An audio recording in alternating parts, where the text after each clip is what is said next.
អោខេតកោះកុងថាត់ក្នុងចិត្តខ្ញុំជាឋានសួគ៌សុខភិរមសេមសាមសុខុមដែលខ្ញុំស្នេហាទេសភាពទាំងឡាយសពសាយគុណធីគឺជាគ្រឿងអលង្ការមករចនាសម្រស់កោះកុង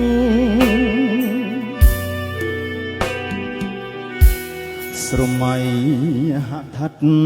និឋានកណោនារីភូមិឋានបតែងលំអដោយកងោកពេលពុន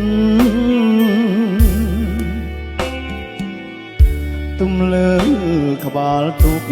សែនស្រស់ត្រឺទ្រុងសក់វែងរលើបមករលងភ័ក្រផោផង់ដោយកែវនរីជួបចិត្តកយគុណអរុណរៀងរះទូកមានទេដាកំរប្រទេសទិដ្ឋភាពមកប្រពៃជួប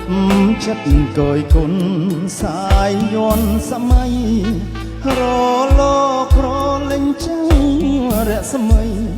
ដូចពេជ្រឆ្នៃរាច់ឆ្នា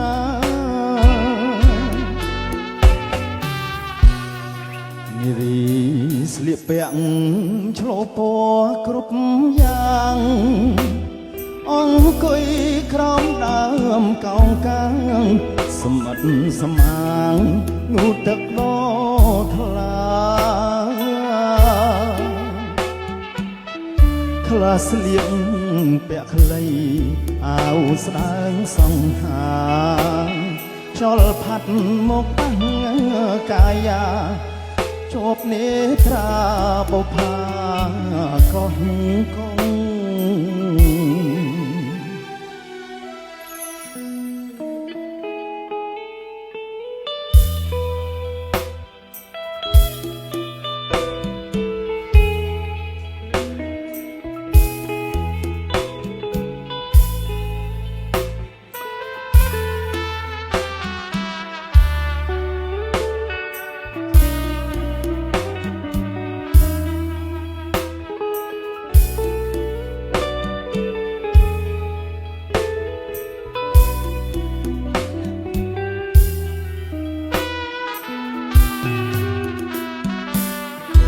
ជួប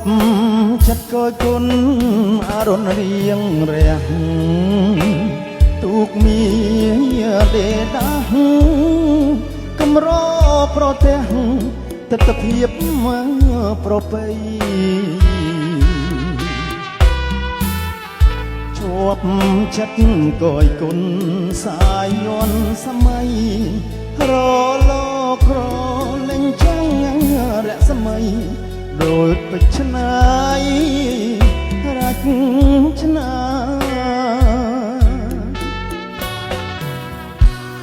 នារីស្លៀកពាក់ឆ្លូពណ៌គ្រប់យ៉ាង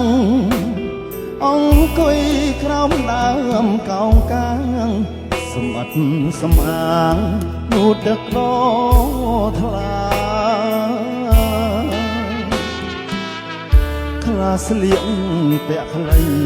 អាវស្ដើងសង្ហាខ្យល់ផាត់មកបាំងកាយាជួបនេត្រាបុផាកោះកុង